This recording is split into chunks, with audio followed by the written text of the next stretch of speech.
پرون د افغانستان او د پاکستان کرکټ و کنه څومره عجایبات چې ما په دې یو شپه کې لیدلي لکه د کفر او د اسلام جنګ چې روان او که چېرته دومره اهمیت موږ د خپل دین له ورکړی وی که نه الله به بخلی وی او که چېرته دومره سوچ او فکر زموږ د دې سره وی لکه وی یو رنځ چې ضایع کېږي هغه یو رنځ چې ضایع کېږي لکه زما سا چې زما نه وځي وی زه دا ویم که چېرته ما ورته دا ووایو چې یو رکعت د منځه زما نه ځي زما دنیا او آخرت تباه کېږي او کمی کنزلی او بدی ردی مسلمان رور دپاره یو عقیده یو رب یو کعبه یو قرآن یو پیغمبر او مسله د کرکټ د لاسه دومره دشمني زه تاسو سوی یم ما خو متابعه پرون وکړه د هغه کسان خو پرېږده کوم چې عوام دي عوام خو عوام دي هغه خو بلکل بریک نه لګي هغه خو چې څه ووي یونیورسټیانو کې سبق وي په جامعاتو کې سبق وي که د هغوی نشریات هم لیدلی وی یو لګیا دی ما ښه پېژندو ښه رابطه مې ورسره وه هغه تجزیه کوي لګیا دی دا جي که د پلاني دغه ځای کې لږ بالینګ صحیح کړی وی د پلاني دغه کړی وی نو تا پورې دا خبرې خوند کې مړه ته به دې قصو کې لګیا چېرته د په دې خبره کې سوچ وکړه د پښتانه چې د بېدینۍ طرف ته روان دي دې سره څه وکړو که چېرته دغه ځای کې د علماو محنت شروع کړی وی او دلته د دعاتو له کوشش کړی وی او په دې ځای کې داسې یو څو کتابونه نشر شوی وی او دلته یو دوه درې میموري کارډ د بیان موږ نشر کړی وی نو حالت به برابر شوی وی نه تجزیه په دې روانه که ده چېرته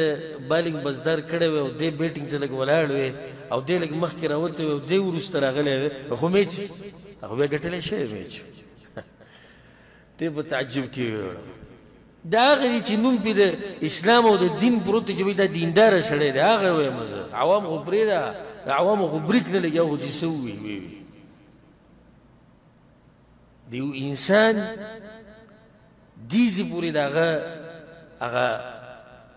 خبره ورسي چې هغه یو مسلمان رور کنځي د هغه خور مور یادوي د هغه ملک یادوي د هغه خاندان یادوي د هغه قوم یادوي د یو کرکټ د لاسه ته به د دې قوم نه څه تمه وکړې او د دې مسلمانانو نه چې دوی به سبا له د دشمن په مخ کې یو شي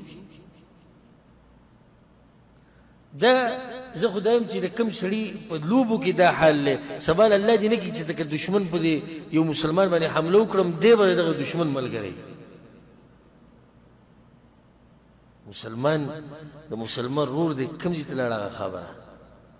او زما ستا رورولي د صوباړي د لاسه ختمي رورولي دومره عقیده په منځ کې هغه څه ده چې موږ یو رب منو ښه دا خبره په دې کمزوري شو چې په صوباړي باندې بال ډېر ونه و یا په بال باندې صوباړه ونه و په دې زما ستا رورولي ختمه شوه په دې زما ستا غیرت پښتو دین هر څه لاړو ګډوډ شو څنګه ګوره یهودو نصاراو په موږ باندې لوبې وکړې او موږ به پوه نه شو د هغوی سوچ دا وایي دا مسلمانان اول خو یې مصروفه کوي په لوبو کې چې واوړي د دین نه بیا یې پکې دومره مصروفه کوي چې دوی پکې خپل مسلمان او پښتن او قوم او عزت او د هر څه پکې هېر کړي او بالکل کامیاب دي که نه کامیاب 100% نه 101% کامیاب دي 101% کامیاب دا لوبې دغه کافران هم کوي خپل منځ کې خو هغه یو بل خو نه خرابوي که نه هغه یو بل سره لوبې په دې کې چې یو بل سره محبت ډېر شي زموږ هغه د کفر او د اسلام جنګ روان دی چې یا به کفر ګټي یا به اسلام ګټي دا کوم ځای ته موږ رسېدلو هذان خصمان اختصموا فی ربهم دغه دوه ډلو جنګ کړی د الله په باره کې دلته مسلمان د مسلمان سره جنګېږي د صوباړي او د بال دپاره دا حال دی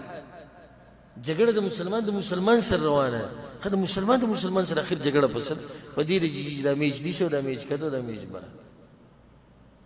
او به ما چې د دې بازو د ټویټر ولیدي او د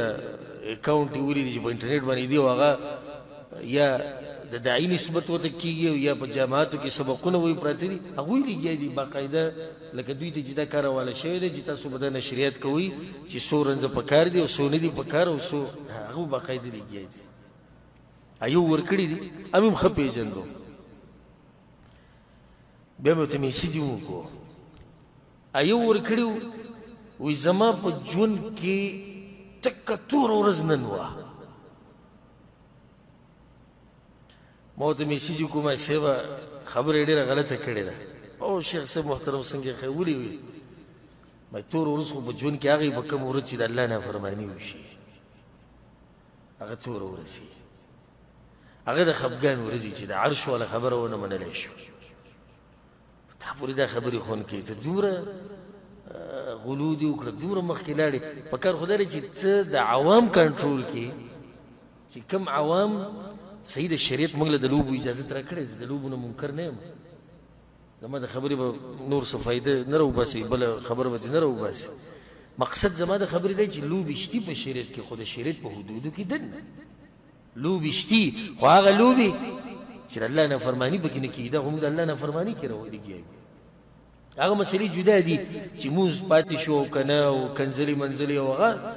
نتیجه سره ووته نتیجه دا راووته چې مسلمان د مسلمان دشمن کېږي دا څنګه لوبه ده او دا څنګه هغه څنګه د خوشحالۍ د ټایم پاسۍ دپاره تلېږي لوبه خو شریعت وایي وکړه لږ وخت پورې وکړه چې یو د دین خراب نه کړي بل ورورولي دې ګډوډه نه شي بل دا چې مزدوري دې ګډوډه نه شي دنیا دې ګډوډه نه شي د بچو له رزق ګټي چې دا چېرته خراب نه شي شریعت وایي وکړه لوبې خو چې د شریعت خلاف نه وي چې سړی داسې لوبه کې پروت وي او بیا اخري نتیجې دې ته راوځي چې مولیان هم لګیا دي د تعصب په دریاب کې او د تعصب په وله کې هغوی هم لګیا دي غوپې وایي هغوی هم عوام را ګرموي د الله نه یره پکار ده مونږ الحمدلله زمونږ دوستي دشمني هغه ټوله د یو رب دپاره ده هذان خصمان اختصموا في ربهم دا ټکی یاد ساتئ ټوله مسله هغه د الله په باره کې ده چې د الله دوست دی زمونږ دوست دی چې د الله دشمن دی زمونږ دشمن دی او چې د الله دوست دی زمونږ دومره مضبوط دوست دی چې ټوله دنیا را جمع شي ورانه جدا کوي نشي جدا کولی او چې د الله دشمني چې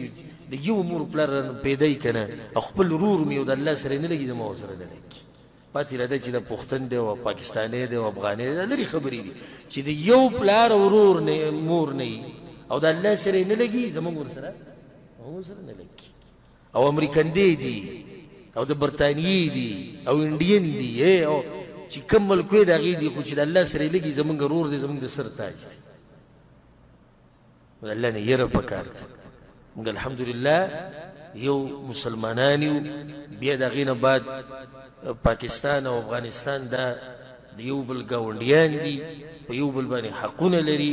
یو بل ته به زړونه پاک ساتو انشاءالله همیشه او چرته به هم انشاءالله یهود و نصارا او نور کافران په دې کې کامیاب نشي چې د مسلمانان جدا کړي او الله سبحانه تعالی د همیشه دپاره د مسلمانانو په منځ کې د اتفاق ساتي او الله سبحانه تعالی